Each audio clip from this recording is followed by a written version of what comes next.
Hello, you absolutely amazing person, you. It's Sandy Boucher here once again. Mishko Paganon Quain Adishnakas Mungdo Dam. I'm Red Thunderbolt Woman of the Loon Clan, a proud member of Seine River First Nation in Treaty 3 territory in Northern Ontario. And we're about to go on an interesting road trip together, metaphorically, of course. I've mentioned a few times the Jordan Peterson interview of Pierre Pollieve, and I thought, wouldn't it be fun to watch it together? So you're not just hearing about my reaction, you're going to see my reaction. I've been told that anything I'm thinking shows up on my face, so this should be entertaining. I literally have not seen it. I am watching it with you. So, just an FYI, Jordan Peterson is an author. He used to be a professor at the University of Toronto. He came under some backfire. I just want to see my little clip here. I saved it. It was 2022. I thought it was later than that. So Elliot Page, he came under fire. Jordan Peterson got kicked off Twitter because he used Elliot Page's dead name, and he actually refused. So Elliot Page transgendered, and he actually referred to Elliot's physician as a criminal for having done the gender assignment surgery, I believe it's called. So he obviously has an issue with trans people, but whatever. Anyways, and we all know I have issues with Pierre Pollieve, so yeah, my anxiety is definitely going to come through on this, but I think it's going to be neat. I have never done this before, so let's do this together. Let's talk about it.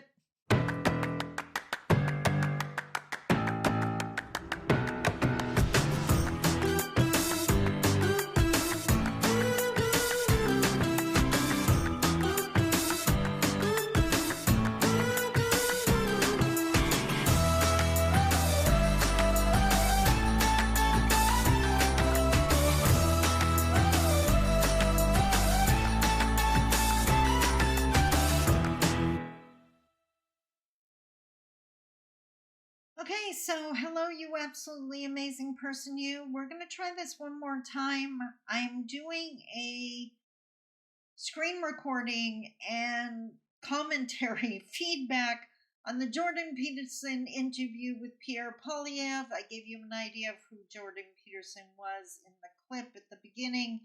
I know now I'm re-recording this first 10 minutes, so I do know what they're going to say in the first 10 minutes. The rest of it I haven't seen. I'm hoping that the sound quality will be a whole lot better this time than the first time I attempted this. I couldn't release it to you the first time. You would have killed me for going up and down with your volume. But anyways, this is going to be entertaining. Let's get started.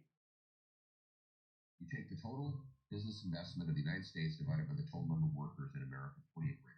In Canada, it's 15 grand.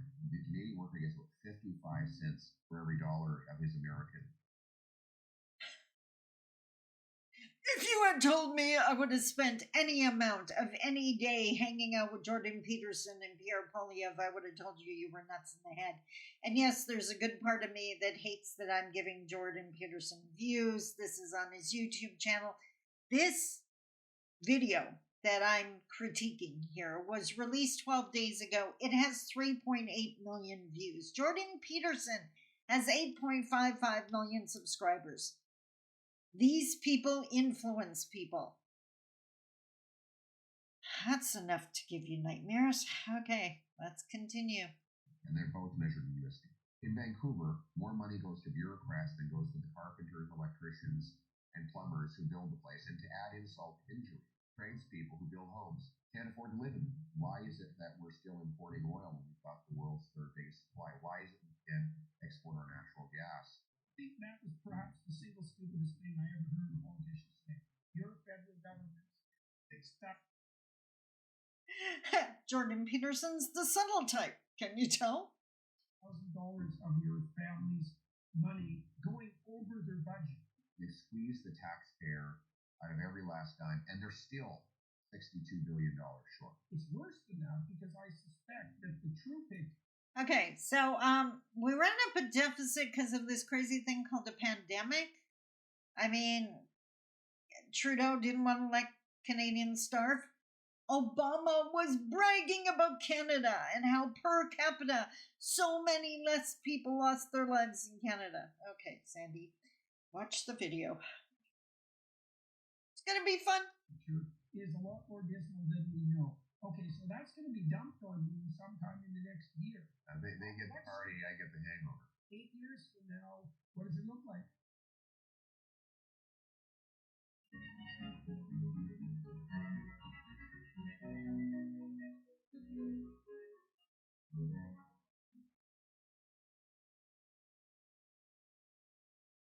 Hello, everybody.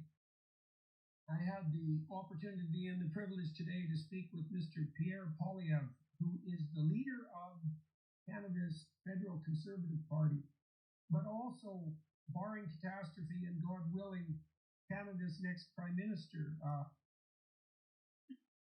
So we know what side of the fence Jordan Peterson's sitting on. God willing and barring any catastrophe, Pollieve's going to lead the country. Pollieve leading the country would be the catastrophe, but I digress. Just so you know what side of the fence I'm on.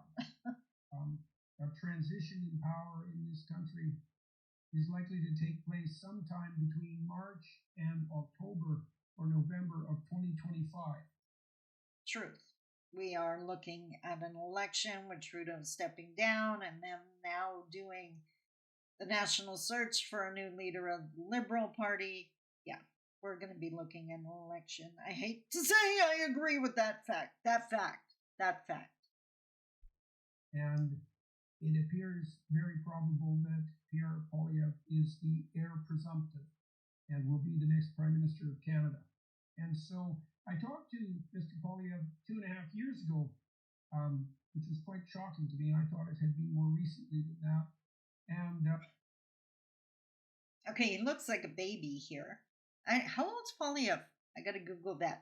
And while I'm at it, the people watching this video, I mentioned it before, my son and I did this extensive Google search. Nowhere can we find out how tall Pollieve is. And yes, he may or may not have symptoms what I would classify as little man syndrome. I don't know. He could be 6'2". I have no idea. Does anyone know? Have you been at an event with him so you know how relatively tall he is? I'm curious. I would love to learn. A lot has transpired in the meantime. What did I talk about with Pierre? Well, I think mostly what I did was give Canadians and people on the international side a chance to see who this man is in an hour and a half of discussion, and the extra half an hour on the Daily Wire side. You have enough time to get a sense of how someone responds spontaneously and emotionally and cognitively to complex and challenging questions. That's kind of what we're doing today. I'm not telling you what my reaction is. You're going to see it. Can you tell I'm anxious? Okay, let's go. In a manner that's not rehearsed. That's the huge advantage of the podcast format. We talked about all the stories that Mr. Pollieve has heard in his thousands of event interactions with Canadians in industrial settings, in manufacturing settings, in academic settings, so that he could inform himself about the true situation that's facing Canadians struggling to make ends meet, despite their best efforts now. This is a dismal reality in Canada with its excessive housing prices and diminishing economy. Most importantly, perhaps, what is his vision of the future that both threatens and provides opportunity for Canadians? How is it possible for the citizens of this great country to dig themselves out of the malaise and pit that has been dug for them and by them over the last 9 years? And what could be done to remove the impediments such that this country could become the dynamic industrial powerhouse that it certainly could easily become? So join us for all that. So, sir, it's been almost 2.5 years since we sat down to talk the time before.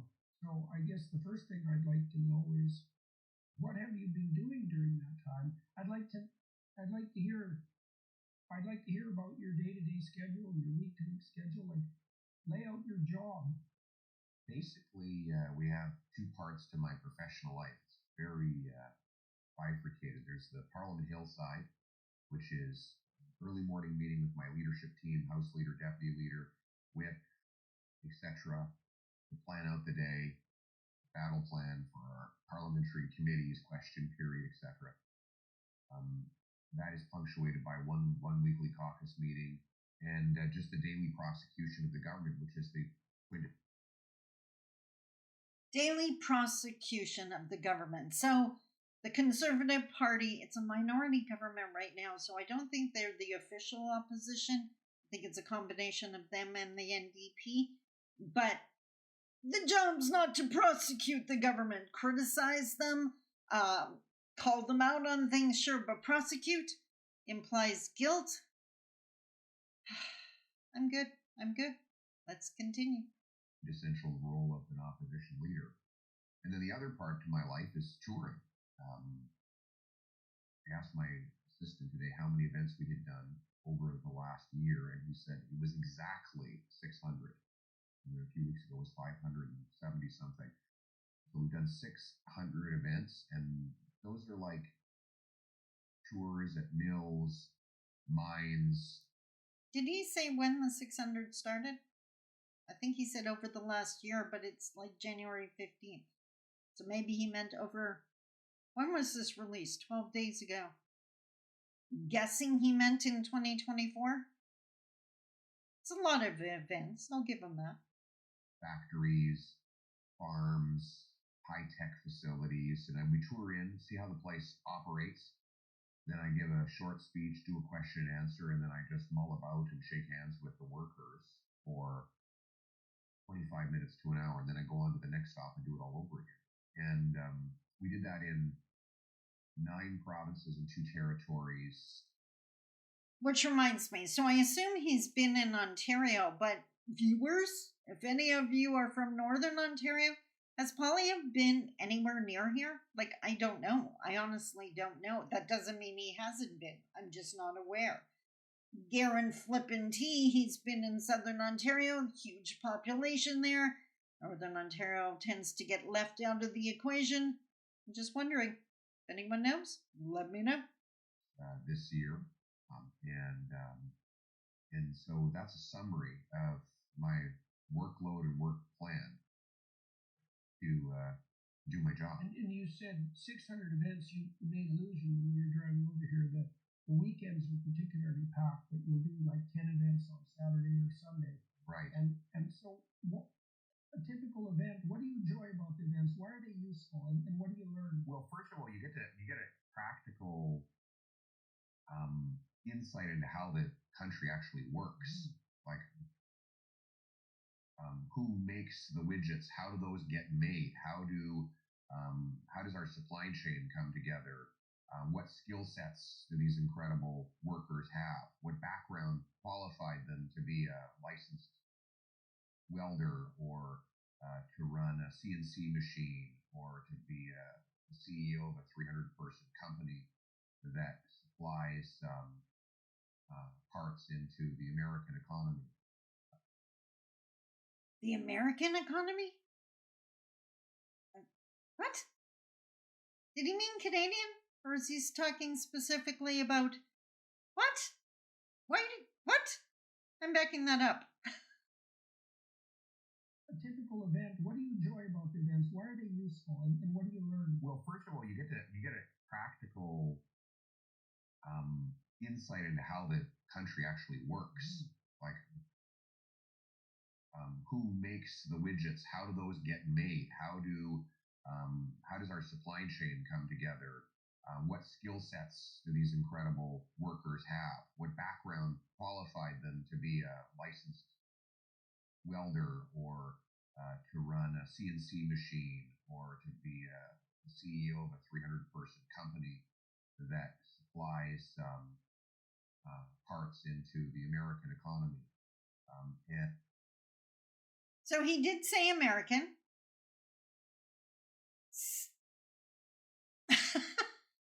not all the mills or corporations that he would tour supply into the American economy. What about the Canadian economy? Okay, that one.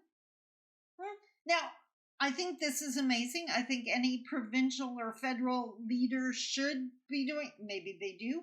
I love the knowledge, but he said American. And Jordan Peterson, I think I mentioned, maybe I didn't. He's moved to the U.S. now. He's had enough of Canada. So, anyways. And that practical insight, I think, is important if you want to lead a government and a national economy. So you learn a lot. Then I get to. But whose national economy? The U.S. or Canada? What are we talking about, Pierre? What are we talking about? Hear the stories of the people who work in these places and get their feedback on what they want, what their dreams and aspirations are. Yeah, I want to turn to that in some detail. Let me ask you about the parliamentary side too, because I think it'd be useful for people to know how you prepare for what you do in Parliament. It isn't obvious to me that people exactly understand the business of being in opposition, at a really practical level. Right. What do you see as your major function? I know you're there to push back against the government and to question and criticize, but it isn't obvious how you go about preparing for that, or how you decide what issues you're going to focus on, and how you distribute the responsibilities among your caucus and your broader team. So, there's a lot of discretion. You make up your mind when you wake up in the morning. You read the news. I have a team that gives me a full briefing of all the published news from the mainstream media, all the news from the independent and ethnic media, all a download of the entire social media landscape. And then I respond to that by saying, well, I think we have roughly 25 questions we can ask. And I'll say, well, I want 10 on inflation, and 3 on violent crime, and 4 on whatever the subject happens to be in the day. And I want this committee to focus on this today, and that committee to focus on that today. And our teams go out and we do it. Yeah. Gotta admit, I didn't know the inner workings of that position as much as I do now. Pretty cool job if you want it. I think that's amazing. Not easy, but amazing. And I would assume leader of the Liberal Party, who happens to be Prime Minister now, would be similar. And I've been very blessed because my caucus is extremely talented. We don't need a lot of direction. We've been acting in unison, and I think that's why our message is pumping out so clearly to people. It's not a cacophony of sound; it's a clear drumbeat, and that's why people are hearing and appreciating our message. So you feel that your party is well organized? Extremely well. Okay, so what's your evidence for that? Well, by every measure, by every statistical measure, we're stronger than any political party has been in maybe in my lifetime. Objectively speaking, memberships, fundraising, poll numbers. Right, so people are positive in consequence. So it's a lot easier to lead an organization when it's successful. That's obviously, right. People are much more enthusiastic. Yes. Why do you think you're in that position? What's going on that's setting the stage for that? And I don't just mean the failures on the Trudeau side. I mean, what do you think you got? Again, I don't just mean he didn't say the work of Trudeau or the Liberals. It's the failings. Okay. Right. Well, we have a clearer mission statement, and people know exactly why we're in this. Whenever someone asks me, if they say, I'm thinking of running for parliament or for mayor or some other political position, what's your advice? Well, I say, well, before I get to the advice, I have a very simple question. Why do you want this job? Mm-hmm. And it might seem like a simplistic question, but it's actually the most important question in life. Why? Why are you doing what you're doing? Our answer to that is to bring back the Canadian promise that anyone who works hard gets a great paycheck and a pension that buys them good food and a nice home and a safe neighborhood. Did you see my head explode? It exploded. Boom. So I have absolutely no issue with someone who works hard getting ahead. I would have, I can't imagine anyone arguing with that. The problem with the conservatives is they have a nasty habit of assuming we're all starting at point zero. The conservatives would absolutely love to erase history and say, okay, we're starting from today, everyone's at the same playing field. And we're not. That's the difference between equity and equality, right? Equality is give everyone the same thing. Equity is taking into consideration where they're starting. Maybe you don't have the option to work hard because the economic base isn't there. Go to a remote First Nation community. There are no jobs. It's not like you don't want one, there are none. And if you don't have the educational background because the school isn't there, right? Like, okay, the reality is we are 10 minutes into this video. This is going to take a while. I'm going to have to do this in baby steps so I don't blow my blood pressure. I hope you enjoyed it. What do you think so far? I hope the sound quality is better with this version. We shall see.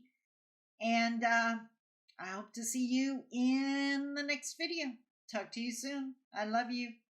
Bye-bye.